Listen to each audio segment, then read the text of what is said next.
In 1993, 42,816 Dalmatian puppies were registered in America, one single year. Within 10 years, that number had dropped by about 97%. A scientist who studied this called it the steepest descent in popularity of any breed in American Kennel Club history, ever. Not one breed has ever fallen further, faster. And the reason? A movie. A movie you've definitely seen.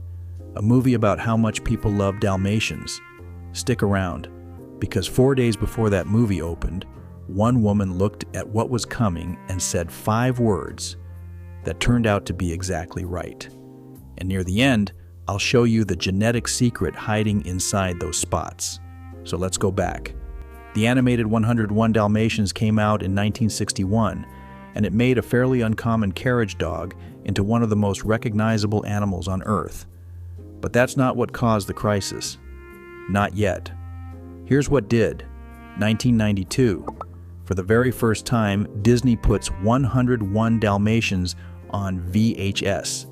And suddenly, every kid in America can watch that movie on repeat, every single day, 400 times if they want to. 1 year later, Dalmatian registrations hit their all-time high. The breed peaked at around number 10 out of every dog breed in America. And then Disney doubles down. 1996, the live-action remake, Glenn Close, Real Puppies, and a marketing machine the size of a small country, including a McDonald's Happy Meal promotion with 101 different toys inside, randomly bagged. So you had to keep buying to collect them. Now, when prices for a breed spike like that, guess who shows up? Puppy mills, backyard breeders, people with zero knowledge of the breed, pumping out litters as fast as physically possible. So this second wave crashes into a market already flooded with badly bred dogs. Remember that, because it's about to make everything so much worse. Here's what none of those families knew. The dog in the movie? Calm, cuddly, basically a spotted teddy bear. The dog they brought home? A professional athlete. Dalmatians weren't bred to lie on a couch. They were bred to run beside horse-drawn carriages for hours, clearing the road, guarding the horses, covering serious distance. The breed standard literally says endurance is of great importance. That's not a personality trait, that's a job description. This is also why firefighters trusted them with their lives. I made a whole video on that, and I'll point you to it at the end.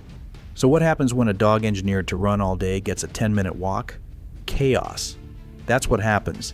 A 50-plus pound adolescent bouncing off the walls while a family sits there wondering what on earth they just signed up for. But the energy was only problem number 1.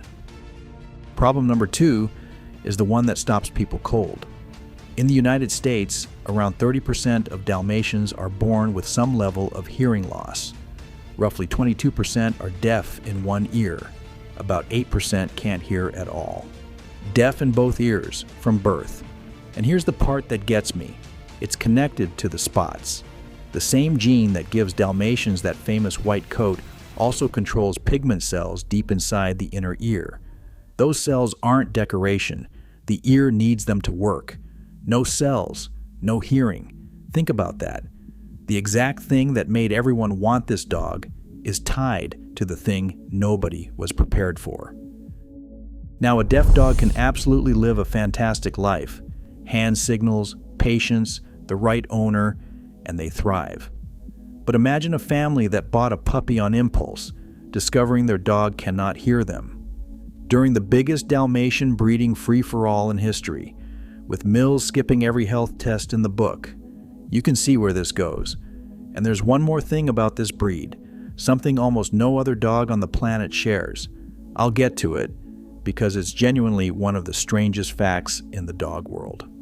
Okay, so 4 days before the 1996 movie opened, a reporter called the Dalmatian Club of America's National Rescue Coordinator, a woman named Chris Jackson, and she said, "The Titanic is sinking." She was right. By 1997, shelters started noticing something. Dalmatians. Everywhere.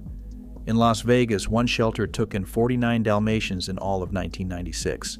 By September of 1997, 130. Shelters in South Florida reported increases of up to 35%. Now, I want to be straight with you. Nobody ever compiled a national count. The reporters covering this in 1997 said so themselves. So we don't have one clean number. What we have is shelter after shelter, city after city, saying the same thing at the same time. And the heartbreaking part? These mostly weren't puppies. They were adolescents. Dogs surrendered once the tiny spotted baby became a powerful, hyperactive teenager.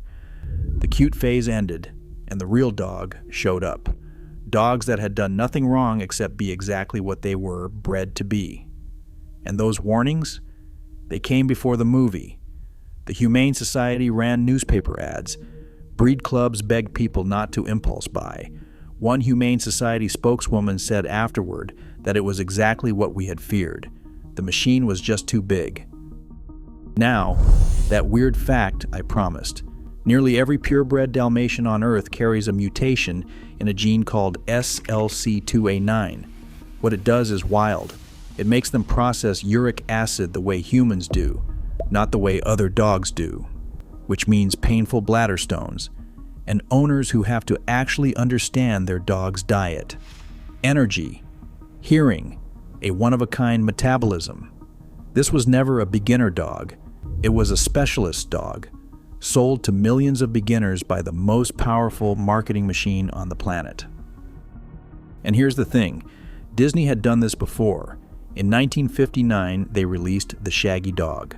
Old English sheepdog registrations went up roughly 100-fold over the next 14 years. 100-fold. It keeps happening. After Game of Thrones, one UK charity saw husky-type dogs coming into their care jump over 400%. We never really learn, do we? Look, none of this makes Dalmatians bad dogs. With the right owner, they're loyal, hilarious, borderline superhero athletes. The tragedy was never the breed. It was people falling in love with a cartoon instead of a dog. And to be fair to Disney, they did eventually respond. 102 Dalmatians ended with a responsible ownership message and a partnership with the Breed Club. Cruella closes with an adopt, don't shop note. It just took them 4 years and about 40,000 dogs to get there. So if you want to know what these dogs were actually born to do, watch this next. Why firefighters trusted this one breed with their lives. It's the job that explains everything you just heard. And tell me in the comments, did your family want a Dalmatian after that movie? Be honest. See you in the next one.